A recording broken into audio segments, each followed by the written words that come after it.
आप सभी को सकट चौथ की हार्दिक शुभकामनाएं।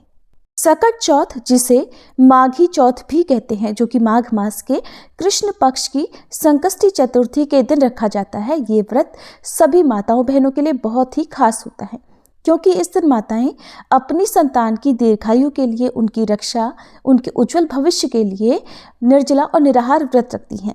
साथ ही निसंतान महिलाएं इस व्रत को संतान प्राप्ति की कामना से करती हैं।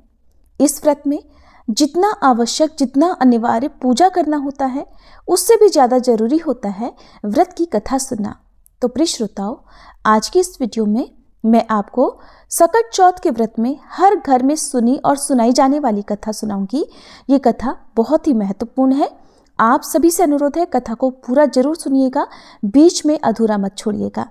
अपनी अपनी श्रद्धा और सामर्थ्य के अनुसार सकट चौथ की पूजा करने के बाद कथा से पहले अपने हाथ में कुछ तिल और पुष्प रखें।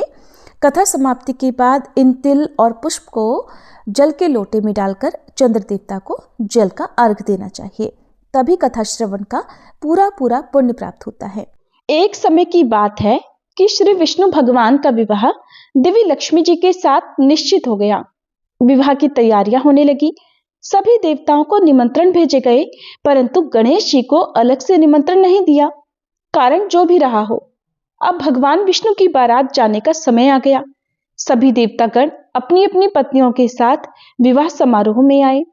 उन सब ने देखा कि गणेश जी कहीं दिखाई नहीं दे रहे। तब वे आपस में चर्चा करने लगे कि क्या गणेश जी को न्योता नहीं दिया है, या फिर स्वयं गणेश जी ही नहीं आए हैं। सभी को इस बात पर आश्चर्य होने लगा। तभी सबने विचार किया कि क्यों ना श्री विष्णु भगवान से ही इसका कारण पूछा जाए। विष्णु भगवान से पूछने पर उन्होंने कहा कि हमने गणेश जी के पिता भोलेनाथ महादेव जी को न्योता भेज दिया है। यदि गणेश जी अपने पिता के साथ आना चाहते तो आ जाते, अलग से न्योता देने की कोई भी आवश्यकता नहीं थी। और दूसरी बात यह है कि उनको 1.25 मन मूंग, 1.25 मन चावल, 1.25 मन घी और 1.25 मन लड्डू का भोजन दिन भर में चाहिए। यदि गणेश जी नहीं आएंगे तो कोई बात नहीं, दूसरे के घर जाकर इतना सारा खाना पीना अच्छा भी तो नहीं लगता। इतनी वार्ता कर ही रहे थे कि किसी एक ने सुझाव दिया, यदि गणेश जी आ भी जाएं तो उनको द्वारपाल बनाकर बिठा देंगे कि आप घर का ध्यान रखना। आप तो चूहे पर बैठकर धीरे धीरे चलोगे तो बारात से बहुत पीछे रह जाओगे। सबको यह सुझाव पसंद आ गया। तब विष्णु भगवान ने भी अपनी सहमति दे दी। होना क्या था, इतनी ही देर में गणेश जी भी वहां आ पहुंचे और उन्हें समझा बुझाकर घर की रखवाली करने बैठा दिया। बारात चल पड़ी। तब देवर्षि नारद जी ने देखा कि गणेश जी तो द्वार पर ही बैठे हुए हैं। वे गणेश जी के पास गए और उनके वहां रुकने का कारण पूछा। गणेश जी ने बताया कि विष्णु भगवान ने मेरा बहुत अपमान किया है।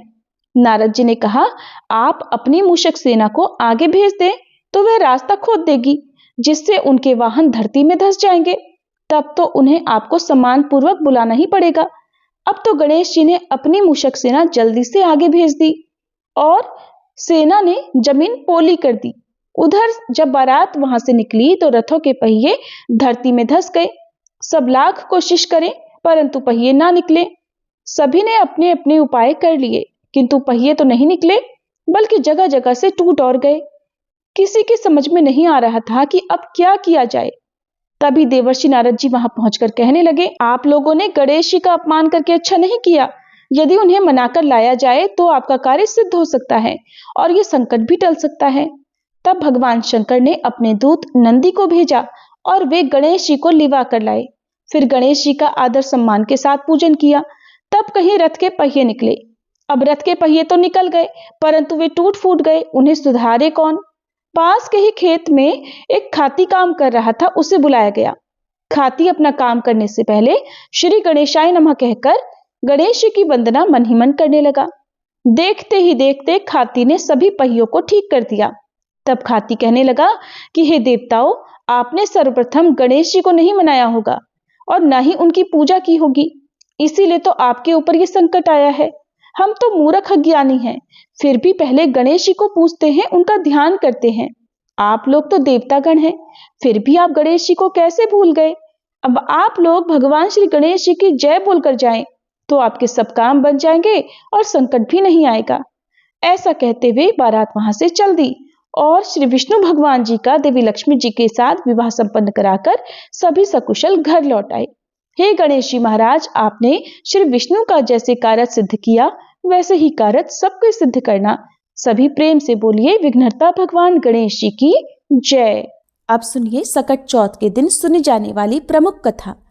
एक बार की बात है, किसी नगर में एक कुम्हार रहता था। वह मिट्टी के बर्तन पकाता।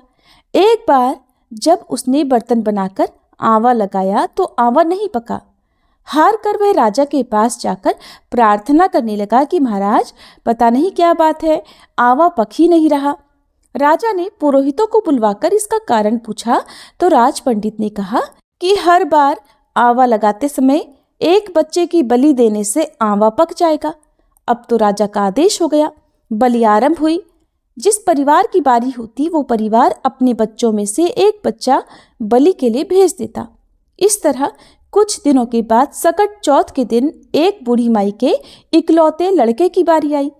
बूढ़ी माई के लिए तो वही उनके जीवन का इकलौता सहारा था, लेकिन राजा की आज्ञा के आगे किसी और की भला कहाँ चलती। दुखी बूढ़ी माई सोच रही थी कि मेरा तो एक ही बेटा है और वो भी सकट के दिन मुझसे अलग हो जाएगा।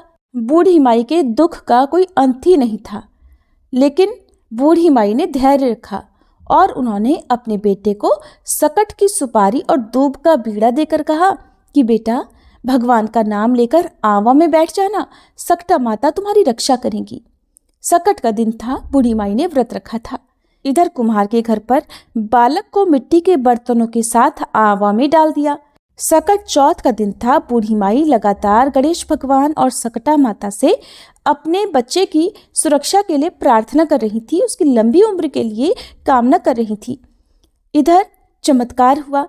कुम्हार ने सुबह उठकर देखा तो आंवा में तो उसके बर्तन पक गए थे, लेकिन उस बालक का बाल भी बांका नहीं हुआ था। पहले तो आंवा पकने में कई कई दिन लग जाते थे, लेकिन ये चमत्कार देखकर अब वह डर गया और राजा के दरबार में जाकर सारी घटना बताई।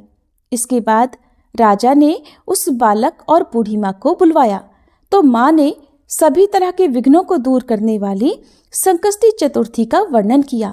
इस घटना के बाद से महिलाएं संतान और परिवार के सौभाग्य के लिए सकट चौथ का व्रत करने लगी। ऐसी है सकट चौथ की महिमा। जो जिस कामना से व्रत रखता है, पूजा करके कथा श्रवण करता है, गणेश भगवान और सकटा माता उनकी सभी मनोकामनाएं पूर्ण करती हैं। बोलिए सकटा माता की जय, गणेश भगवान की जय। अब सुनिए सकट चौथ की देवरानी और जिठानी की कहानी। एक बार की बात है, एक शहर में देवरानी जिठानी रहा करती। देवरानी तो गणेश भगवान की बड़ी भक्त थी और वह नियमित पूजा पाठ भी करती थी। देवरानी का पति जंगल से लकड़ियां काटकर उसे बेचा करता और अक्सर बीमार भी रहता था। देवरानी गरीब थी और जिठानी बहुत अमीर थी। देवरानी अपनी जिठानी के घर का सारा काम करती और बदले में जिठानी उसे बचा हुआ खाना, पुराने कपड़े आदि दे दिया करती। इसी से देवरानी का परिवार चल रहा था। ऐसा करते करते देवरानी के दिन किसी न किसी तरह से गुजर रहे थे। ऐसा ही करते करते अब माघ का महीना आ गया और चतुर्थी तिथि पर देवरानी ने तिल चौथ यानी सकट चौथ का व्रत रखा और पूजा करके तिल चौथ की कथा सुनी। फिर तिलकुटा छीके में रख दिया और सोचा कि रात को चंद्रमा निकलने के बाद ही कुछ खाऊंगी। इस तरह से कथा सुनकर वह जिठानी के यहाँ काम करने चली गई। जिठानी के यहाँ पहुंचकर भोजन बनाकर जिठानी के बच्चों को भोजन करने के लिए कहने लगी तो बच्चे बोले, चाची, माँ ने तो व्रत रखा है और माँ भूखी हैं। माँ जब भोजन करेंगी तभी हम भी करेंगे। जब जेठ जी को भोजन करने के लिए कहा तो जेठ जी बोले, मैं अकेला नहीं खाऊंगा, जब चंद्रमा निकलेगा तभी मैं भी खाऊंगा। अब देवरानी ने कहा कि मुझे भी घर जाना है, इसलिए मुझे खाना दे दो। तब जिठानी ने उससे कहा कि आज तो अभी तक किसी ने भी भोजन नहीं किया तो मैं तुम्हें कैसे दे दूं?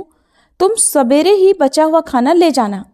जेठानी की ये बात सुनकर देवरानी उदास होकर घर चली आई। देवरानी के घर पर पति बच्चे सब आस लगाए बैठे थे कि आज तो त्योहार का दिन है, कुछ अच्छा खाने को मिलेगा। लेकिन जब बच्चों को पता चला कि आज तो रोटी भी नहीं मिलेगी तो बच्चे रोने लगे। ये देखकर देवरानी के पति को गुस्सा आ गया और कहने लगा, दिन भर काम करने के बाद भी 2 रोटियां नहीं ला सकती तो काम ही क्यों करती हो? पति ने गुस्से में आकर पत्नी को कपड़े धोने के धोवने से पीटा। धोवना हाथ से छूट गया तो पाटे से मारा। वो बेचारी गणेश जी को याद करती हुई रोते रोते पानी पीकर सो गई। उस दिन गणेश जी देवरानी के सपने में आए और कहने लगे, धोवन मारी, पाटे मारी, सो रही है या जाग रही है? वो बोली, कुछ सो रहे हैं, कुछ जाग रहे हैं। गणेश जी बोले, भूख लगी है, खाने के लिए कुछ दे दो। देवरानी बोली, क्या दूं? मेरे घर में तो अन्न का एक दाना भी नहीं है। जेठानी बचा हुआ खाना देती थी, आज तो वो भी नहीं मिला। देवरानी ने आगे कहा कि पूजा का बचा हुआ तिलकुटा छींके में पड़ा है, वही खा लो। गणेश जी ने निकालकर तिलकुटा खाया और उसके बाद कहने लगे, धोवने मारी, पाटे मारी, निमटाई लगी है, कहाँ निमटे? तब देवरानी ने कहा, ये तो खाली झोपड़ी है, आप कहीं भी जा सकते हैं, जहां इच्छा हो वहां निमट लो। फिर गणेश जी बोले, अच्छा अब कहाँ पोछूं? अब की बार तो देवरानी को बहुत गुस्सा आया। कहने लगी, कब से परेशान किए जा रहे हो, सोने भी नहीं देते। वो बोली, मेरे सिर पर पोछो। और कहाँ पोछोगे? अब देवरानी जब सुबह सोकर उठी तो देखकर हैरान रह गई कि उसका पूरा घर तो हीरे और मोतियों से जगमगा रहा है। सिर पर जहां विनायक जी पोंछनी करके गए थे, वहां पर तो हीरे के टीके और बिंदी जगमगा रहे थे।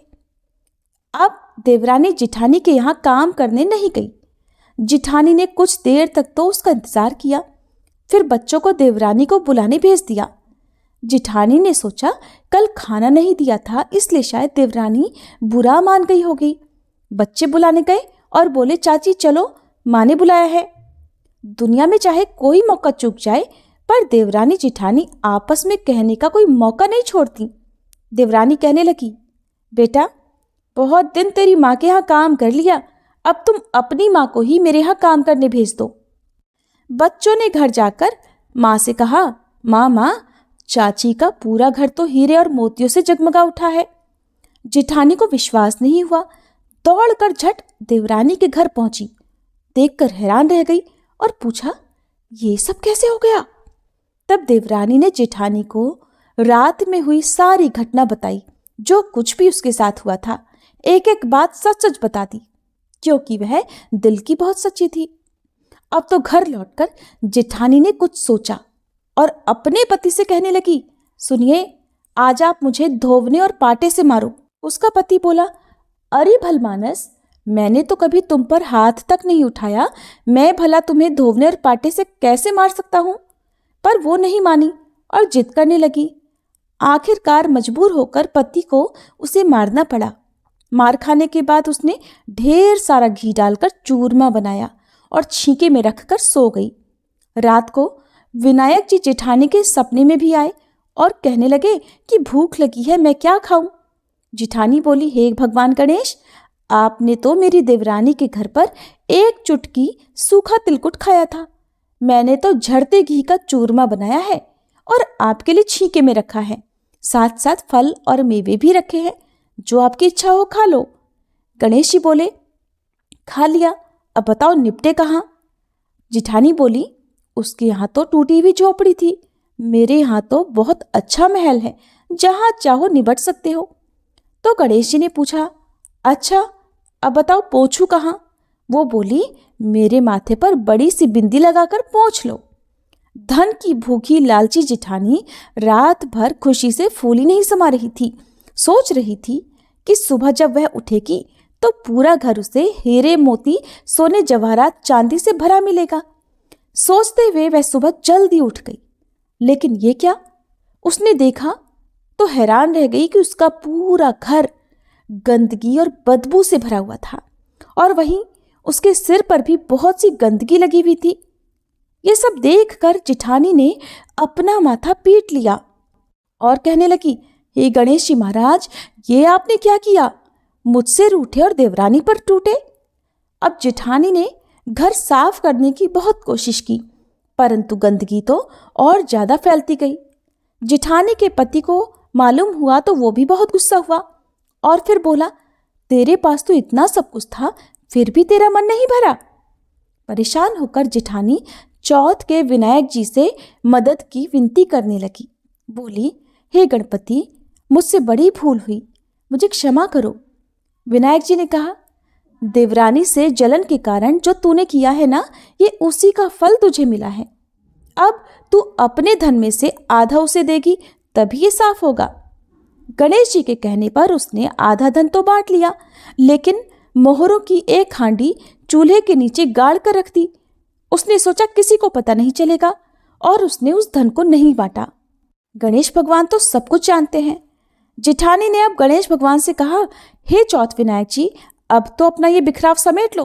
वे बोले, पहले चूल्हे के नीचे गाड़ी हुई मोहरों की हांडी और ताक में रखी हुई सुई की भी पाती कर, इनका भी बंटवारा कर। इस तरह विनायक जी ने सुई जैसी छोटी चीज का भी बंटवारा करवाकर अपनी माया समेटी, और देखते ही देखते जिठानी के घर की गंदगी साफ हो गई। हे गणेश जी महाराज, जैसे आपने देवरानी पर कृपा की, वैसी सब पर करना। कहानी कहने वाले, सुनने वाले और हुंकारा भरने वाले सब पर कृपा करना, किंतु जेठानी को जैसी सजा दी वैसे किसी को मत देना।